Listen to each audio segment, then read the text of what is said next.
March 15ರ ಒಳಗೆ ನೂತನ ರಾಷ್ಟ್ರಾಧ್ಯಕ್ಷರ ನೇಮಕವಾಗಲಿದೆ. ಇನ್ನು ಅಷ್ಟರೊಳಗೆ ಕರ್ನಾಟಕ ಬಿಜೆಪಿ ಘಟಕದ ಅಧ್ಯಕ್ಷರ ನೇಮಕ ಆಗುವ ಸಾಧ್ಯತೆ ಕೂಡ ಇದೆ. ಇನ್ನು ಸ್ಮೃತಿ ಇರಾನಿ, ಅನುರಾಗ್ ಠಾಕೂರ್, ಶಿವರಾಜ್ ಸಿಂಗ್ ಚೌಹಾಣ್ ಸೇರಿ ಹಲವರು ರೇಸ್ನಲ್ಲಿದ್ದಾರೆ ಅಂತ ಹೇಳಲಾಗ್ತಾ ಇದೆ. ಇತ್ತ ಪಕ್ಷದ ಅಧ್ಯಕ್ಷ ಜೆಪಿ ನಡ್ಡಾ ಅವರ ಅಧಿಕಾರದ ಅವಧಿ ಜೂನ್ 2024ರಲ್ಲಿ ಕೊನೆಗೊಂಡಿತ್ತು. ಆದರೆ ಕೆಲವು ವಿಧಾನಸಭೆ ಚುನಾವಣೆಗಳು ಎದುರಾದ ಕಾರಣ ಅವರನ್ನು ಮುಂದುವರಿಸಲಾಗಿತ್ತು. ಆದರೆ ಈಗ ದಿಲ್ಲಿ ಚುನಾವಣೆ ಮುಗಿದ ಕಾರಣ ಮಾರ್ಚ್ 15ರ ಒಳಗೆ ಚುನಾವಣೆ ಮುಗಿಸುವ ಸಾಧ್ಯತೆ ಇದೆ ಅಂತ ಹೇಳಲಾಗ್ತಾ ಇದೆ.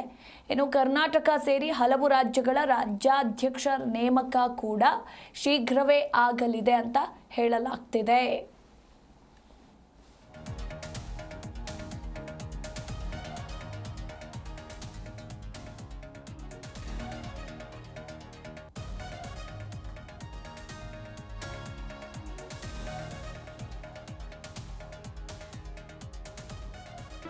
ಜಿ ಕನ್ನಡ ನ್ಯೂಸ್ ಈಗ ನಿಮ್ಮ ಮನೆಯಲ್ಲೇ ನೋಡಿ. ಎಲ್ಲ ಕೇಬಲ್ಗಳಲ್ಲಿ ಈಗ ಲಭ್ಯ.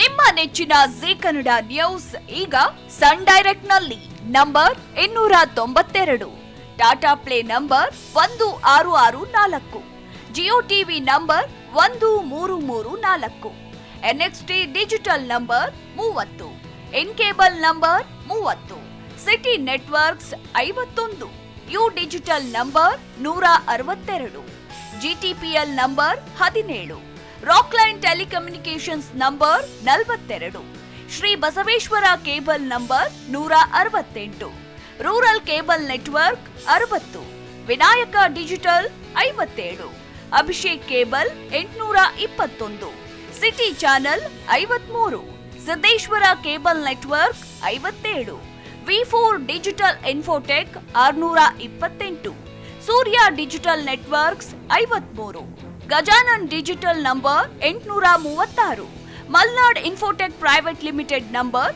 56, Metrocast number 830, Victory Digital number 167ರಲ್ಲಿ ನೋಡಿ ಆನಂದಿಸಿ.